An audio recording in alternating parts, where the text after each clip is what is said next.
Hi guys, and welcome to another episode of Marketing in the Madness, where if you haven't joined us before, well, you can kind of guess what I talk about in the title. It's all around the craziness that is happening in the world of marketing and digital as a rule. We do talk a lot of tech on this show. So if you're interested in the things that are helping brands get ahead, you are in the right place. And actually, you're with us in a very lucky place today because this is one of the first interviews that I'm doing talking to luxury brands ahead of our partnership with Shop Talk Luxe, which is bringing people from all across the world together to talk about the future of luxury retail. With me today, I have the fantastic Ekaterina Golovanova, who is the Digital Director of Luxe Brands at L'Oreal. Now, I am obsessed with skincare and, trying to reverse the years as I get older. So I'm super excited not only to talk to you about what you're doing to innovate in the luxury retail, luxury beauty space, but also I feel like I'm going to be able to get a few hints and tips from you from my beauty regime. So excited. Sure. Thank you for having me. Yes, and sure, we'll talk about all their services, especially for skincare, including AI integration. So yeah, AI. I mean, that's the solution to me looking younger. Just create an AI version that looks a lot younger. No, it's vice versa. You can actually use AI for you to be able to diagnose your skin better, to have better products that are suited for your skin type. So yeah, that's that's something that beauty brands provide as service. Although you're totally right, you were surprised, but unfortunately, it's not that highly adopted yet. And we see this trend, to be honest, in any try-ons, not only in beauty. For example, Nike introducing try-ons of sneakers is great. The quality is great. The diagnostics results are great, but the adoption of consumers is low. This is actually something that I think luxury brands can work better because we do have service in stores. We do have beauty advisors or sales advisors in stores who actually educate consumers to use these tools because they tend to provide really good results, but not that many people know about them. Yeah, well, there we go. They're going to find out all about them today.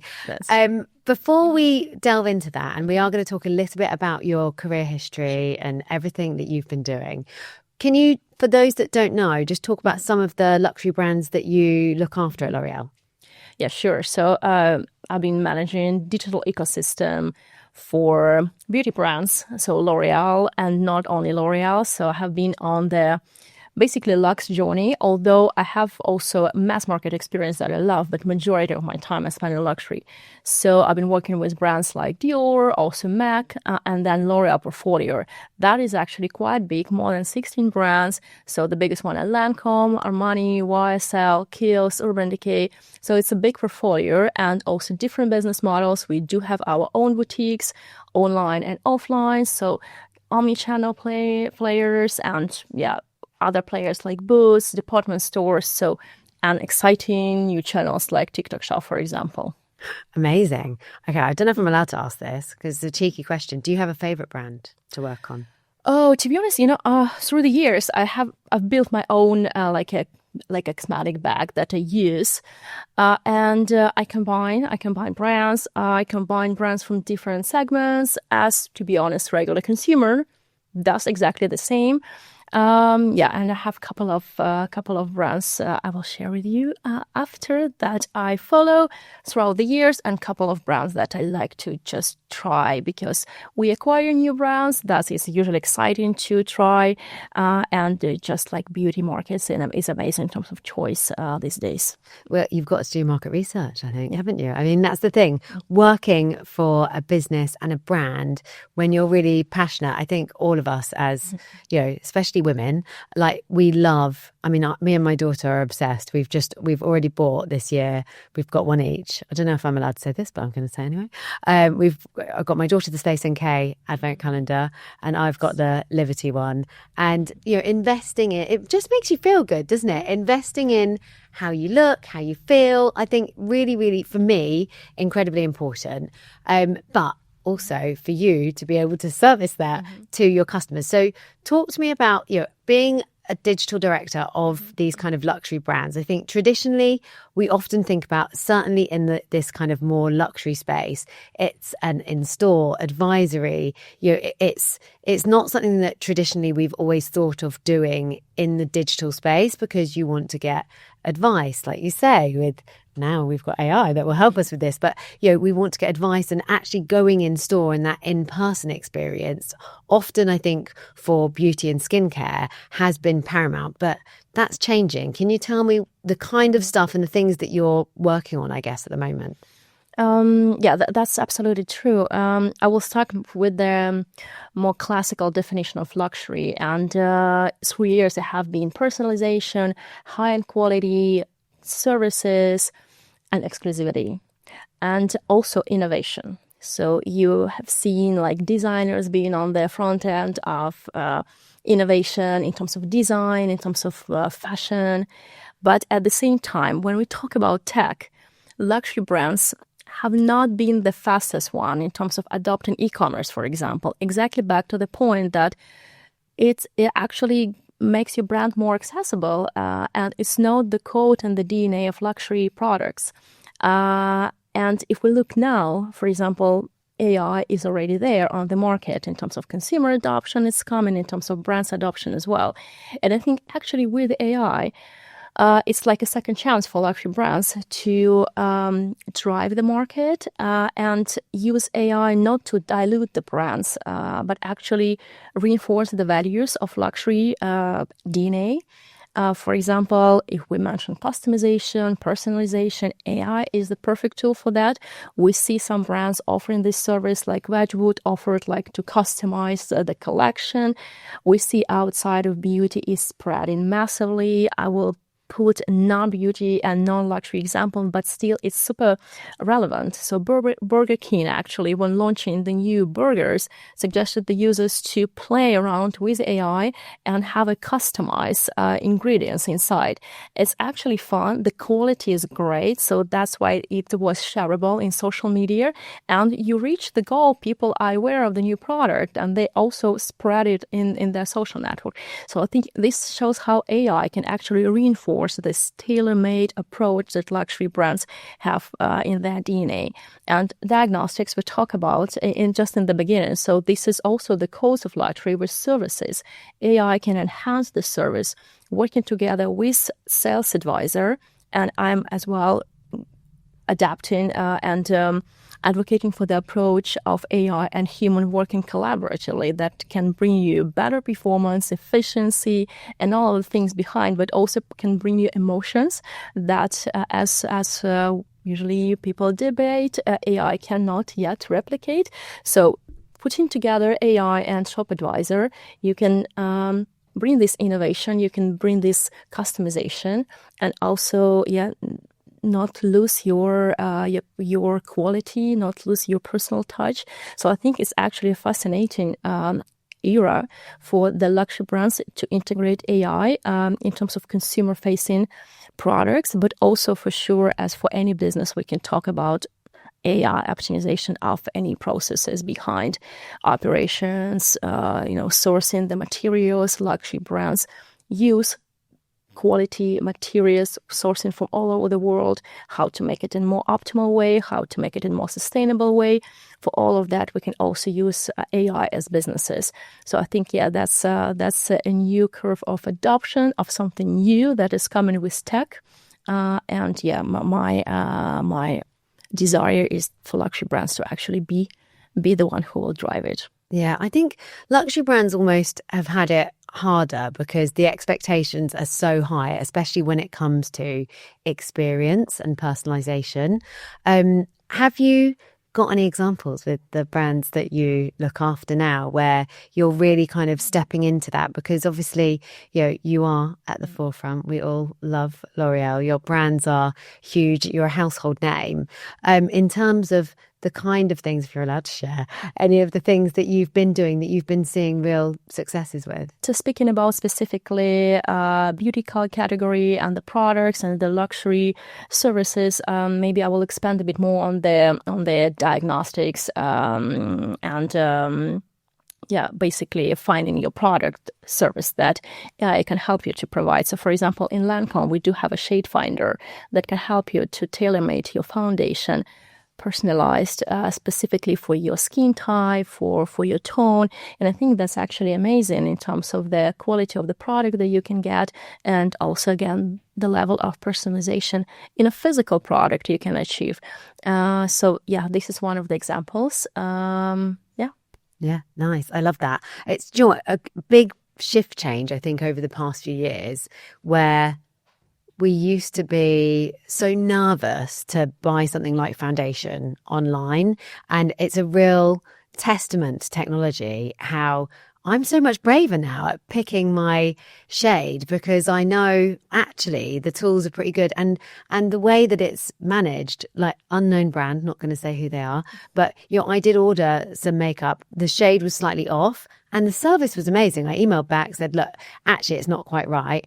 And in this package that I bought, I got a brush, I got the foundation. I think I also got like a free gift or something. They were like, it's fine, we understand, you can just keep them for free and then we'll send you another one. I was like, amazing. Like, rather than returning, I got to keep it, even though it's wrong shade. I can't particularly use it. But it's those kind of, little tiny things. Like, I'm much braver now at going and, choosing a shade online, because I think in the past, we used to feel like that was a really big barrier. Like, you have to go in store the first time to try. But now you can get testers sent out. You could, the way that is being managed using digital, I think, is changing. And I feel like that's been a big step change. Oh, that's absolutely true. And I think definitely the lockdown times helped us to adopt this shift quicker from the consumer perspective. And that's true. Brands and retailers, they also helped a lot to drive this adoption. And outside of makeup and skincare, we also have fragrances that you have no option to replicate online. But people buy fragrances online because they look exactly similar way of choosing any product. So you look through reviews, you know some specific juices that you liked previously, some flavors, and you actually buy fragrance online. Yeah, it does. I find I've not been as lucky with buying fragrances online as I have been beauty so far. But I just think technology is now there to really aid us in, developing these more personal journeys. And you can, maybe I've been unlucky, but I think if you're guided, or maybe I've not visited the right websites to buy my perfume online yet. But I do think that's a really interesting space that we're stepping into, and it gives us a lot more confidence because personalisation is leading the way. Yeah, agree.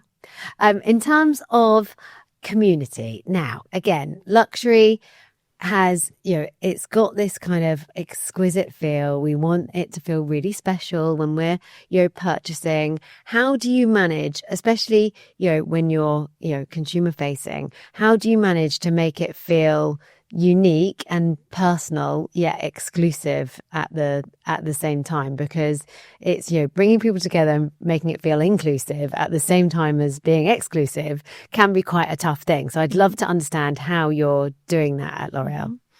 I think if we look overall on the way people perceive luxury, it has been changing and evolving over time, and that's in a way an evolution, and it's normal. And now people see luxury brands being more accessible in the way they talk to consumers, in the way they build communities. Although definitely there is a code of exclusivity in terms of the brand's DNA, but still it's much more open to conversations online, for example, in social media. And I think one of the inspiration here also are brands that now work with wellness sector. And again, these things that AI can help you to build. For example, all the devices and wearables, if you look at Whoop or Aura, they actually, I'm also a user. Got my roof on, yes. They are actually building communities. So they offer AI personalized diagnostics, coaching, but on top, they also offer a community of like-minded people, having similar data sets, having similar life experience. And I think this is something that a lot of brands are still on the way to unlock, how to be active with the community in online area. Because physically, yes, it's quite more classical and traditional way when you gather people for the event, when you gather people for some exclusive, runway show or exclusive launch of a product. It's have been there for years. But when we talk about the online space, that is becoming tricky because how to still remain, how to still save your brand values, how to actually translate them, but also bring people on board. And I think this is, in a way, today's magic, how brands can unlock that. Do you have in your plans or at current anything like an app, or like is that a thing on your agenda?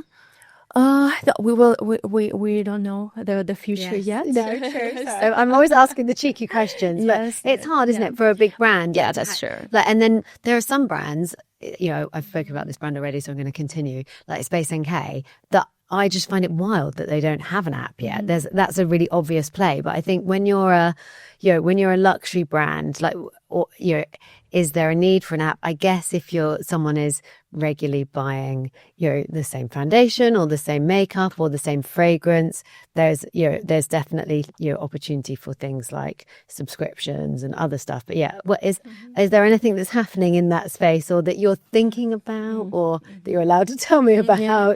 But to be honest, this the app question has been in the air for quite some time already for the brands in general. Yeah.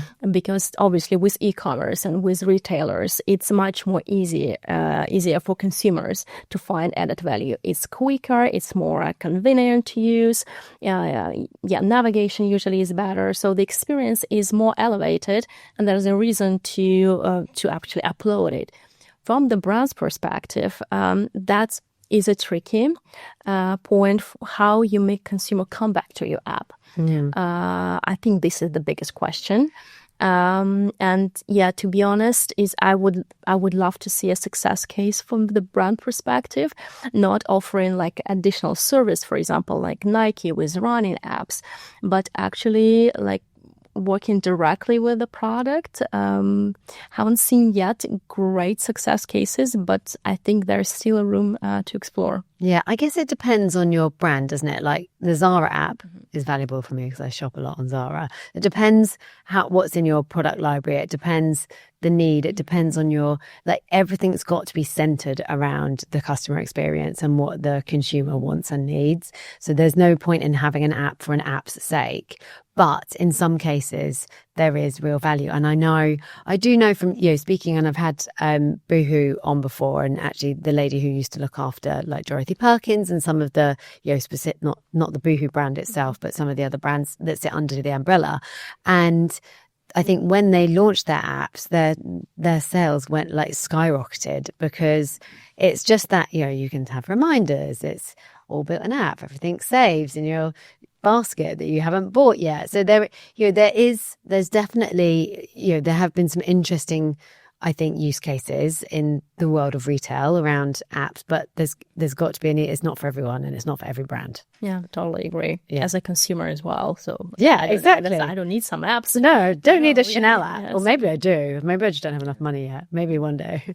Chanel on subscription. But it's super interesting, isn't it? Like the world of retail is changing, and it's changing so fast. How we interact, how we find products is changing. So that kind of leads me on to one of my next subjects, which is product discovery is changing. So as a director of digital, I guess the whole journey is important to you, right? So from discovery all the way through to purchase, you've got to think about every single touch point for your consumer. And we cannot ignore that in a world of AI, I haven't actually gone to, oddly, maybe it's my next ask to ChatGPT, who is, my best friend, my boyfriend, I don't know, all of the above. And I often will ask ChatGPT, I don't know why, I'm obsessed with asking ChatGPT about vitamins and like, what, compare this vitamin with this, which has got the best efficacy, which one should I take, how can you compare, which ones can I buy in the UK, when can you get them delivered to me fastest, blah, blah, blah, blah. I haven't actually done that so much for beauty yet, but that is the next step. And it's already happening in the world of fashion. I was actually at a breakfast event this morning where we were kind of talking about exactly that.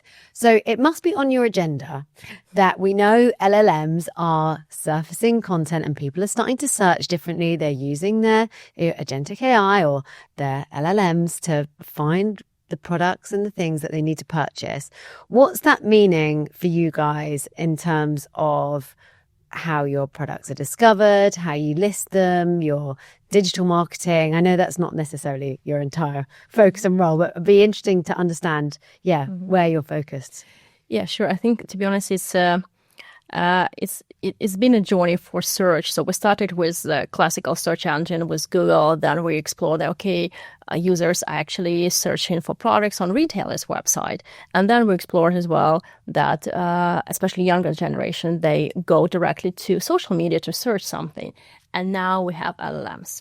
So that's another thing, because we needed something else. Yeah, that's absolutely true.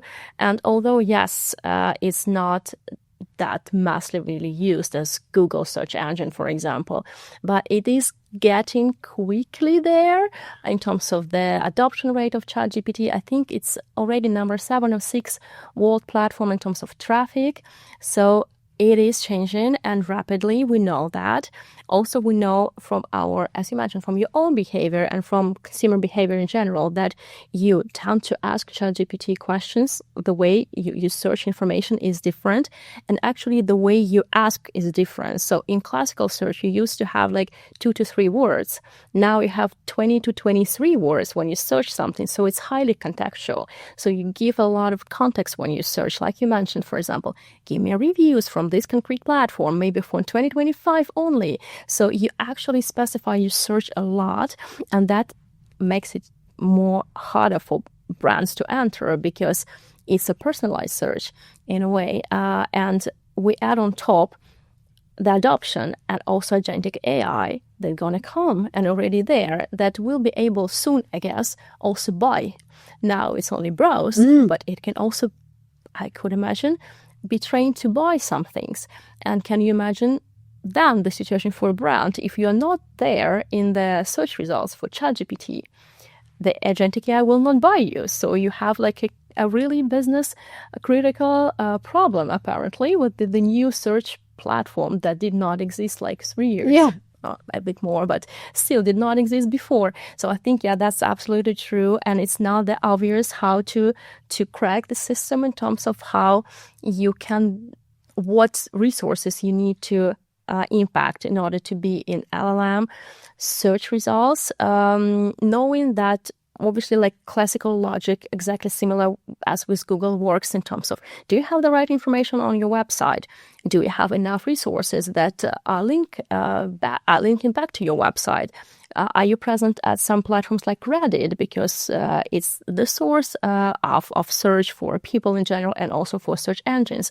So I think the principles remain the same, but it's much more dynamic, it's much more personalized, and that is actually making this topic exciting because you don't know.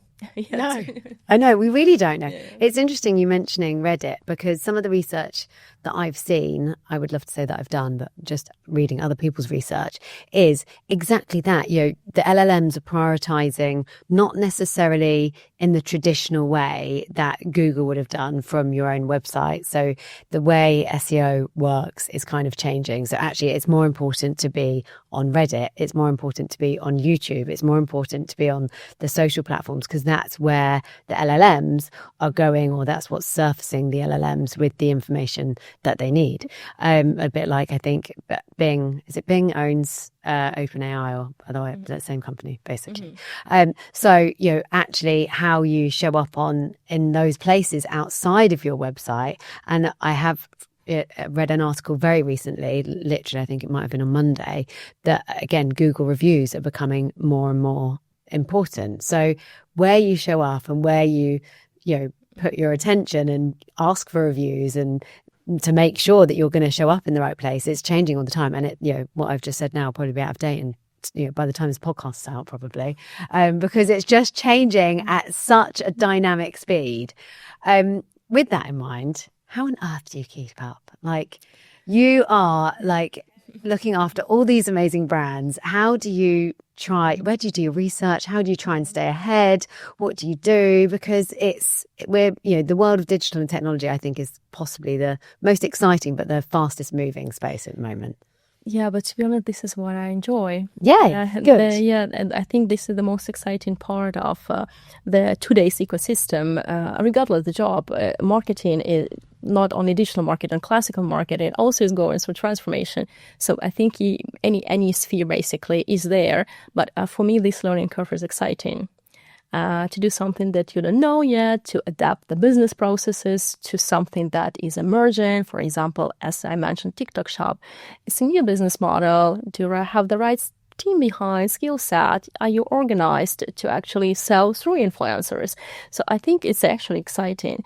And in terms of the learning, to be honest, it's such a mixture of all of the resources, social media, LinkedIn, podcasts. So I don't have like 1, 2, 3 resources that I follow. It's such a mix. And actually, ChatGPT is also making my life easier. Yeah. Although that's true, the hallucinations and the resource checking, all of that is super valid. We know that, but still it's such a major time saver. So yeah, and I guess more and more I will move to AI agent help to be able to keep up with all the change that is happening. Yeah, you referenced something interesting there as well. I mean, one outside of the AI, how we search, like you say, it's changing all the time.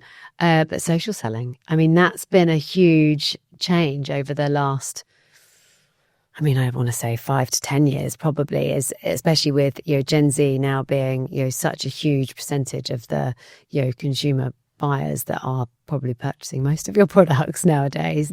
Is they search and they discover products very differently through social channels. So we're all used to, like, I most beauty products that I find, is probably why I don't need to ask ChatGPT, is Instagram seems to surface every single thing that I need to me before I even know that I need it, because it's clearly listening to me. How have you evolved and changed? Like, how do your brands show up differently now? Oh, yeah, that's absolutely true that social ecosystem is impacting a lot consumer behavior. And as we call it, advocacy is becoming more and more important because you discover products this way. And that's true that also, as I mentioned, the skill sets of the teams are changing. So it's much more data-driven, because with social ecosystem, you also have a lot of data points that you can collect, you can analyze. So we are coming also from classical PR to a completely different landscape with social media PR in a way. And as I mentioned, it comes with the change of the skills that are required, and it is a transformation, because you need to be there where your consumers are, and this is the deal these days, and you have to adapt to it. So I would say that this fact, the business side of any communication that you do, or any campaign that you run, it's a major factor of success today. And if we talk about Gen Z, also important point, it's not only adapt communication of the brand, but also be the place to work where Gen Z actually work. And it's different in terms of the way they interact, the consumer information, as you mentioned, and the ways of working are different. And if you want to attract talented people, for them to be able to sell your products in social networks as well, you have to change in terms of the inside setup of the org. So this is one piece that I think is important. And overall, the social selling that you mentioned in the beginning, that's true. It's been on air for some time, especially with Asian market cases where social selling is huge. And we're trying to assess still in the Western markets how big it can get. with TikTok Shop entering US, UK for some time and other European markets, definitely we see that it is becoming a player in beauty. And for sure, such categories as makeup, it's visible. You can sell it online. Categories like fragrances and skincare, it's a bit harder to crack in terms of the content you need to create in order to sell the products that are not that visible straight away. But I think it's interesting. And we see use cases that are working even in skincare, even in fragrances. So yeah, this social seller element is already on the market. And yeah, I would recommend any brand at least to explore what's happening up there on TikTok, whether there is a good fit in terms of your brand business models as well, and your brand look and feel with TikTok creators and sellers, because they are different from influencers and they are sellers. Is that? Can you explain, unpack that for my lovely listeners? Because I think a lot of people think of creators and influencers as the same thing, but they're definitely not, are they? How do you work with them differently? Yeah, so I think we should look at the ecosystem of any social network, and specifically I'm talking about TikTok because they offer commerce directly on their platform. Yeah. And this is, I guess, the biggest change. So we do have for sure key opinion leaders on the platforms. They have massive followers in some cases, but they're not sellers. They don't sell on TikTok Shop, for example, directly. Maybe they don't sell yet. That's also a question. But still, there is a separate segment of sellers on TikTok. So they create content. They may not have massive followers, but we know that from e-com perspective, usually nano and micro influencers, they are usually directly selling better because they have higher relevancy, authenticity, and basically a smaller following, but more convertible following. And now we have a special platform for that. And there is a special segment of creators who, as I mentioned, are focusing on commercializing their videos. And it's a bit different skill set. And I know that TikTok, for example, itself is also trying to spread the learnings for influencers to adopt commerce. So it's interesting transformation, I guess, for this market, the influence and advocacy market as a business model. Yeah, because I think, traditionally people thought of TikTok as a social platform, but I don't even think of it like that anymore. It's an e-commerce platform almost in its own right. It's really innovated and created its own world, which is an e-commerce shop now in its own right. Yeah. So when it comes to the future of digital, the things that you're working on, specifically, I guess, in the world of luxury, are there any watch outs or things that you're really focused on in the future? Oh, I don't want to be boring with mentioning AI. No. But we can't escape it. Yes, it's the reality. Yes, but it definitely is. And I think the beauty of that you have certain tools available right now that you can implement straight away. You know that some things is there and is coming quite quick. Like as I mentioned, for example, commerce with AI agents looks like a really seamless, user journey for you to be able not only to browse with AI agent, but also to buy something and to organize basically your spending. But some things are just for us to unlock, and I think this is also the beauty of the moment, when you don't know what's going to happen in a year time. And this is super short. And I think this is also the beauty of building businesses during this time, because it can change rapidly. And it comes with its benefit on the one hand, and as being a positive thinker and a AI positive adopter as well, I do believe that it is coming with a positive change. So yeah, looking forward to see where we're going to land in a year. I know. In a year's time, yeah. Yeah, me too. I'm excited. I'm more excited than I am scared. I know there are lots of people that are scared, but I do truly believe it's, transforming on the whole, our customer experiences for the better. It's making life easier, but it is, there's a lot to navigate, especially as a larger brand where you have got, I guess, more guardrails, but there's more hoops to jump through when you're part of a big brand like L'Oreal. That's probably going to be one of my last questions before I talk about beauty. But how is that for you? It feels and sounds like you're very ahead when it comes to adopting AI. Do you have AI policies? What are you allowed to do? Like, it feels like you guys are being really progressive in the AI space, but I appreciate that does, sometimes bigger businesses come with, a few more guardrails than if you're a startup, right? Yeah, I think that's absolutely true. And for sure, yes, we have our policies, internal policies, also security. That security point is hyper important for corporations, and I do really understand the rationale why. Yeah. But we are testing a lot of consumer-facing AI integration, as I mentioned. Not only diagnostics, but also other tools for personalisation of emails, personalisation of the websites, some content integration with AI. So it is fascinating, and we definitely can pilot and unlock, and I think it's also in the DNA of the company to innovate, to be there first, and it's great. In terms of the B2B solutions, for sure, I guess, is in any corporation, it takes longer time to adopt, just because it impacts a lot of heritage. It's a heritage system. It impacts the security that is important. So I think here we are more or less on the same learning curve as all other corporations with AI, if we talk about the B2B operations, but definitely from consumer-facing perspective, I'm happy to test a lot of cool things. Love that. And there are so many cool things. I'm actually obsessed with some of the platforms and the things that are coming through now. It's amazing what we can achieve with AI by our side when it comes to the world of retail.